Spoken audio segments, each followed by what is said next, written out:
Bonjour tout le monde, bienvenue sur le comptoir de la psychologie.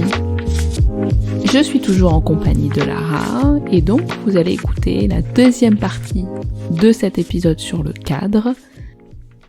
Nous sommes toujours chez Doctolib pour enregistrer cet épisode, donc merci à eux de permettre cet épisode et donc cette deuxième partie. Profitez bien de cette écoute et à très bientôt.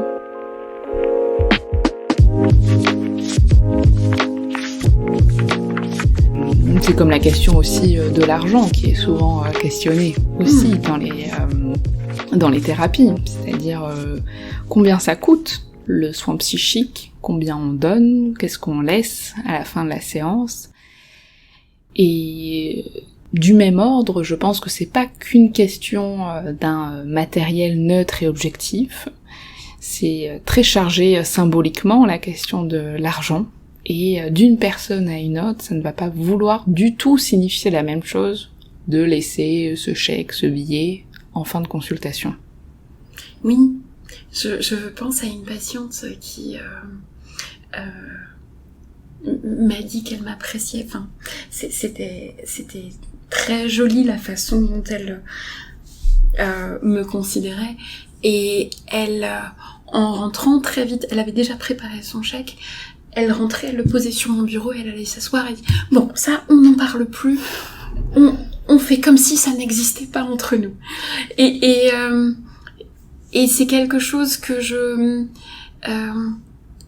trouve très attendrissant. Enfin, j'ai été très touchée par ce geste de cette dame. Mais quelque part, je le recreusais pas à chaque fois, mais si je suis dans une fonction professionnelle et je peux être attachée à elle comme à la plupart de mes patients, mais je ne suis pas sa copine. Et ce paiement, ça rappelle aussi la relation thérapeutique. Ça rappelle que je suis à sa disposition pendant un temps. Et bien sûr qu'il peut y avoir de l'affect, il peut y avoir de l'estime, il peut y avoir... moi, quand tu parlais de cadre théorique, je me demandais quel cadre théorique je portais en permanence, et très peu en tant que tel. Enfin, ce qui me parle le plus, c'est probablement les principes de Carl Rogers avec la notion de congruence. Donc je vais beaucoup travailler avec qui je suis en fonction de la personne et en fonction du moment. Et mais ce paiement, c'est un moment qui renvoie à, je sais pas si directement ou indirectement, mais qui renvoie de toute évidence au cadre. Exactement. Je trouve que ce qui se passe avec l'argent dans la rencontre avec les patients, pour moi, c'est toujours très très pertinent. Et que, en effet, c'est vraiment ce qui fait cadre aussi. Ce qui fait que, justement, on n'est pas dans une relation amicale ou un moment comme ça partagé, parce qu'on est relié quand même par ce matériel qui est l'argent. C'est-à-dire quand même que on est payé pour cette écoute. Donc en même temps, moi je le pense aussi en termes de dette, parce que justement, par rapport à une relation avec d'autres personnes, on est toujours au fond dans une forme de dette, de quand on a pu passer beaucoup de temps à écouter quelqu'un, etc. En amitié, par exemple, on peut attendre aussi ce que l'autre soit présent à d'autres moments, etc. Enfin, il y a une forme aussi de mouvement comme ça, où l'un et l'autre sont présents, après absents, après c'est l'autre, enfin, tu vois ce que je veux dire, quoi. Il y a un petit peu cette question-là. Et que la question de la thérapie, c'est que justement, on s'affranchit de cette dette-là. Quand on a déposé quelque chose de nous, quand on a pu être beaucoup dans l'introspection, quand on a eu plein de mouvements face au thérapeute, etc., à la fin, il y a quelque chose qui vient être déposé autrement. Parce qu'en fait, on donne son billet, on donne son chèque, et on est affranchi de ça aussi. Parce que c'est aussi ce qui crée cette relation. C'est le fait que, en tant que professionnel, je peux entendre ce qui se passe, et il n'y a pas de risque à ce que je rejette ce patient, à ce qu'il me déçoive, à ce que je trouve absurde ce qu'il puisse me dire, ou que ça m'affecte moi, c'est-à-dire d'ailleurs je le mets souvent au travail, l'idée de je peux être solide, je peux entendre, je peux comprendre, etc. Ce qui est totalement différent des autres relations. Et l'argent, ça fait partie de ça aussi. C'est ce qui va permettre. Et je sais que c'est très compliqué parce que le soin psychique aujourd'hui coûte cher. Enfin, ça c'est une réalité. Bon, il y a des choses en ce moment qui se passent, qui, bon, on va pas parler ici, mais ça coûte cher. Mais même l'idée de ça coûte cher, ça ne veut pas du tout dire la même chose pour une personne ou pour une autre. Moi, je suis toujours assez surprise que, en fonction des revenus de quelqu'un, la question de venir chaque semaine en séance payée, c'est quelque chose d'un réel investissement et qui est plutôt fluide. En tout cas, en l'occurrence, ça peut dire que ça peut pas l'être à un autre moment. Et pour d'autres pour qui la somme d'argent représente pas une somme considérable, vont être dans la résistance quand même à mettre cet argent-là. Certains patients presque à chaque fois redemandent à chaque fois c'est combien déjà, comme si en fait ça avait pas été parlé ce tarif-là, presque pour... Enfin, je sais que j'avais un patient qui me disait mais vous avez pas augmenté? Je me suis dit mais du coup peut-être qu'il a tellement donné à cette séance qu'il faudrait que ça lui coûte plus cher, enfin en tout cas ce qu'il s'imagine, ou alors peut-être que c'est pas assez pour moi, peut-être qu'il pourrait se dire que est-ce que je vis suffisamment de ces séances-là, ou est-ce que je suis aisée, est-ce que je suis en difficulté, etc. Et puis pour d'autres, c'est trop cher, c'est trop, mais aussi est-ce que c'est trop cher, mais ou est-ce que c'est trop aussi ce travail-là, et tout ce que ça vient dire. Donc je trouve que l'argent, dans les rencontres avec les psychologues, c'est fondamental que ce soit pensé, travaillé, et qu'on l'ait en tête. Je suis, pour moi, assez perplexe quand ça ne vient jamais pendant une thérapie. Je me dis, c'est étonnant quand même que c'est pas du tout été pensé, ou en tout cas mis en lumière pour le moment, cette question de l'argent dans nos rencontres. C'est... Oui, je crois que j'y avais pas autant réfléchi que toi. C'est... J'entends ce que tu veux dire par cette notion de dette et cette notion d'équilibrage. Et effectivement, complètement. Le fait de payer, c'est quelque chose qui équilibre ce que j'ai donné. Et quand tu parles du coût d'une thérapie, moi ce que j'entends, c'est aussi le coût pour le psychologue. Parce que quand je suis avec mon patient, je suis disponible pour cette personne. Et donc, en fonction de la personne, de ce dont il a besoin, mais il y a des fois, je le porte, j'y crois pour deux, je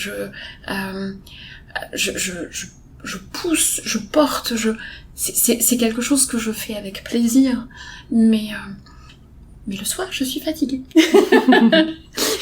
et je pense que voilà, il y a des journées où je fais 8 consultations, étant plus jeune, j'en ai fait plus. Et très rapidement, je me suis rendu compte que c'est pas une bonne idée. C'est pas une bonne idée parce que d'une part, à la fin de la journée, il y a des choses qui quand même se cassent un peu la figure au niveau de ma disponibilité ou de mon efficacité ou de ma réactivité.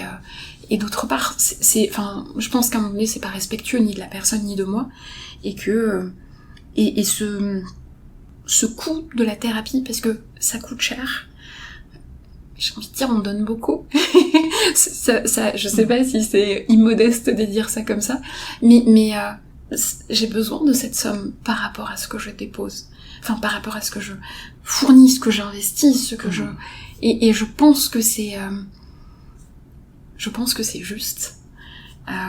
Et sur la question du coup, donc comme je disais en introduction, j'ai commencé ma carrière en bossant dans une asso, donc j'ai été rémunérée par l'asso recevait des subventions départementales et nationales, et donc les consultations étaient gratuites pour les bénéficiaires, et il y avait beaucoup de lapins.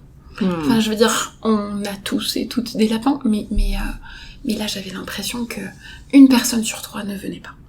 Donc, allez, l'époque, on n'avait pas Doctolib, il n'y avait pas les rappels de SMS. Est-ce que ça compte? Je sais pas. Mais je pense pas que. Mais alors, j'avais pas réfléchi à cette notion de dette. Et est-ce que c'est ça qui faisait que, une fois qu'elle était venue, et qu'elle m'avait rien donné, est-ce qu'elle se sentait, entre guillemets, honteuse de revenir ou de... Je ne sais pas. Je pense que dans le fait de payer, il y a aussi le fait de acter que cela a une valeur. Et que tant que je ne paye pas, c'est gratuit, ça ne vaut rien. Si ça ne vaut rien, ça ne mérite presque pas de respect. Enfin, je pense qu'il peut y avoir quelque chose de cet ordre-là, que ce qui me coûte, j'en prends soin. J'y porte attention. Ce qui ne me coûte pas, c'est cassé, je m'en fiche. Et du coup, je pense que la notion de coût existe et apporte à la thérapie. C'est vrai que ça permet aussi l'investissement, l'engagement. Parce qu'en effet, quand on se dit que on met de l'argent, en tout cas, parfois on est obligé d'un petit peu réorganiser notre quotidien en fonction justement de ce commencement d'une thérapie, on se dit qu'il faut y être quand même. Voilà. En tout cas, ça aide. J'irais pas jusqu'à dire c'est obligatoire, mais ça aide. Oui. Qu'il y ait des assos qui fonctionnent et qui permettent d'accueillir gratuitement certains usagers, c'est génial. Franchement, c'est nécessaire, je dis pas le contraire. Mais l'investissement, ça peut aider. En parlant de coûts, quelque chose que j'ai découvert un petit peu en tâtonnant, mais sur la notion des rendez-vous loupés,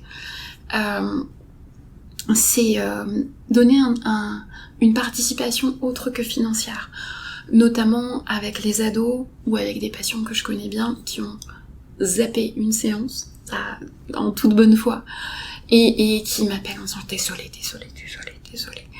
Et donc je dis, je vous remercie pour votre considération, parce que il y a des personnes qui n'ont pas conscience que s'ils viennent pas, je perds 1 heure de mon salaire. Enfin, c'est comme si ils arrivaient au boulot et leur patron leur disait, aujourd'hui je te paye 6 heures au lieu de 7. Enfin, je pense que plusieurs personnes n'apprécieraient pas. Et donc, je pense qu'il y a certaines personnes qui se rendent pas compte que ça a un impact sur la façon dont je gagne ma vie. Prosaïquement. Donc il y a des personnes qui se rendent compte et qui et j'apprécie leur considération indépendamment des circonstances qui ont fait que. Et du coup avec certaines personnes dernièrement, ce que je propose, c'est de me cuisiner quelque chose, de passer une petite heure à préparer quelque chose pour moi, pour équilibrer le fait que j'ai perdu entre guillemets une petite heure où il était convenu qu'ils viennent. Et la plupart du temps, ça plaît beaucoup aux patients. Parce que c'est comme si, ils peuvent s'affranchir d'une dette. Et il y a une notion de fierté, d'honneur, et de quelque chose de « je suis content ». Et je l'ai mis en place d'abord avec des ados parce qu'à un moment donné, je me dis, si c'est le parent qui paye parce que lui a zappé, à un moment donné, il y a quelque chose qui va peut-être pas... Et ça a bien marché pour réimpliquer l'ado. Et puis ensuite, je l'ai tenté avec certains adultes qui ont aussi apprécié l'expérience. Donc c'est une possibilité. Ouais, c'est une bonne idée. C'est vrai que surtout par rapport aux ados qui peuvent peut-être un petit peu plus jouer en plus avec l'idée qu'on les attend, ils viennent pas, ou la question de la rencontre quand même avec l'autre et beaucoup plus aussi proche ou loin, etc. Enfin, que c'est mis au travail, je trouve que ouais, c'est plutôt une bonne idée. Mais non, je trouve que c'est un très très bon sujet, la question de l'argent. Et qu'en effet, c'est forcément aussi pour soi-même que ça fait partie de notre disponibilité aussi, et qu'on est payé forcément, en tout cas si on est exclusivement en libéral, c'est pas la même chose aussi que si on a 20% en libéral et 80% en institution, etc. Enfin, qu'il y a quand même plein de choses qui se jouent de ce côté-là. mais qui en effet peuvent être mis au travail. Ça fait partie en tout cas du cadre selon moi, et en tout cas c'est quelque chose que moi je peux être amenée à discuter en début de thérapie. C'est intéressant aussi de savoir qu'est-ce que ça nous fait vivre en tant que psychologue, la question d'attendre un patient qui ne vient pas, la question de l'absence. Souvent aussi quand on reçoit des patients, des fois le tarif peut ne pas être le même en fonction du patient. Moi je sais qu'en tout cas je peux adapter aussi le prix de mes séances en fonction des revenus d'un ou une étudiante, etc. Mais ça veut pas dire que ça peut pas être aussi mis au travail dans ce que j'appelle moi le contre-transfert, donc le fait de c'est peut-être pas pareil ce que ça peut me faire vivre d'un patient pour qui j'ai baissé mes tarifs, qui vient pas, alors pour quelqu'un qui ne vient pas, qui a les tarifs plutôt de la fourchette haute. Aussi si j'ai toute la journée que des patients pour qui je suis quand même beaucoup moins payée par rapport à d'autres... Enfin, voilà, d'être mis au travail aussi de ce côté-là, c'est pas pareil un patient qui paye tel tarif, et celui d'après il paye 2 fois moins. Même si ça a pu être discuté comme d'un commun accord, comme il y a des patients qui sont dans des périodes de vie où on peut... justement, je sais pas, ils perdent leur emploi, etc. Donc l'idée qu'on discute ensemble que peut-être pendant quelques mois, la séance va coûter un petit peu moins cher, mais peut-être après comment on réaugmente, ou comment certains justement ont pu être rencontrés dans des situations plus précaires et qui aujourd'hui gagnent mieux leur vie, etc. Enfin, je trouve que c'est vraiment intéressant, et ça nous mobilise nous aussi en tant que psychologues, et je pense que ça mobilise justement ce cadre aussi interne de tout le travail qu'on doit aussi faire sur nous-mêmes par rapport à ces rapports-là, avec l'argent, avec être à l'heure, être en retard, un patient qui vient, un patient qui ne vient pas, ce lieu, le bruit autour, etc.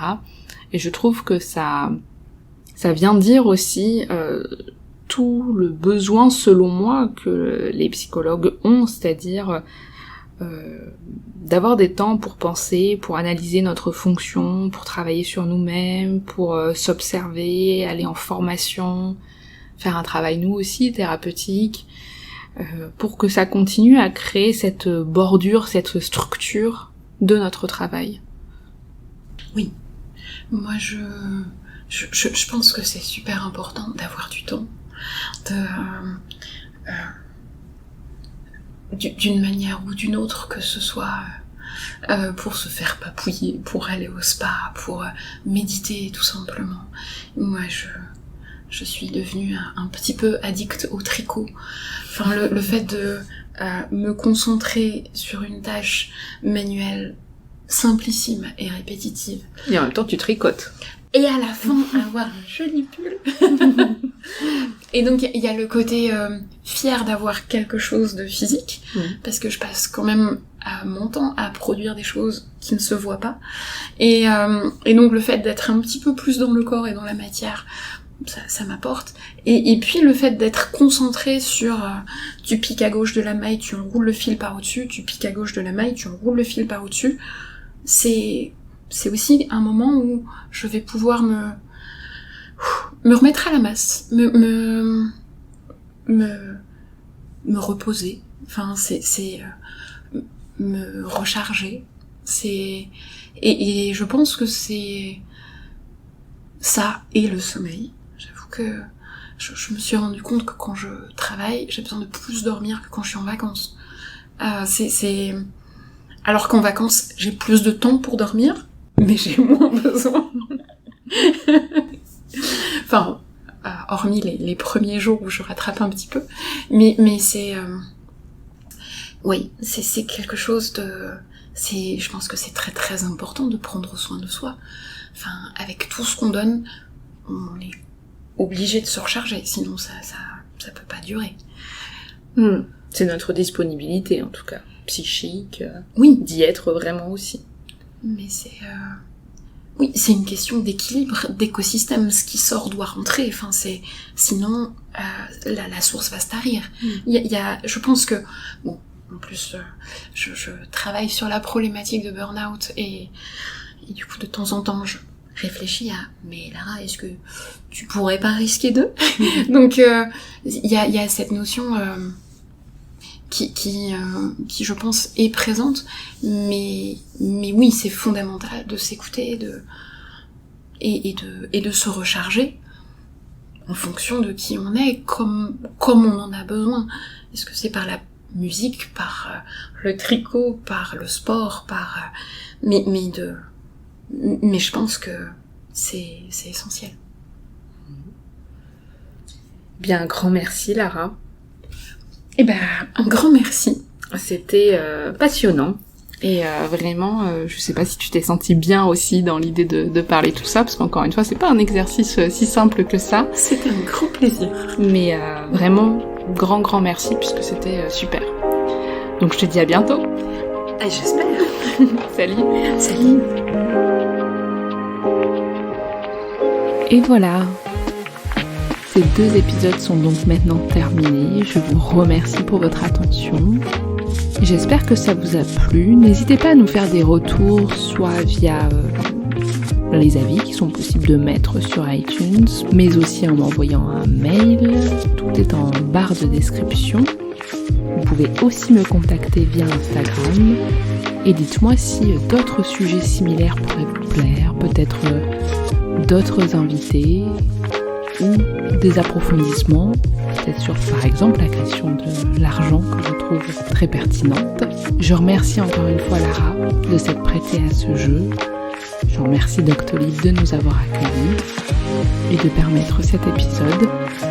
Je vous souhaite une bonne soirée, une bonne journée et je vous dis à très bientôt.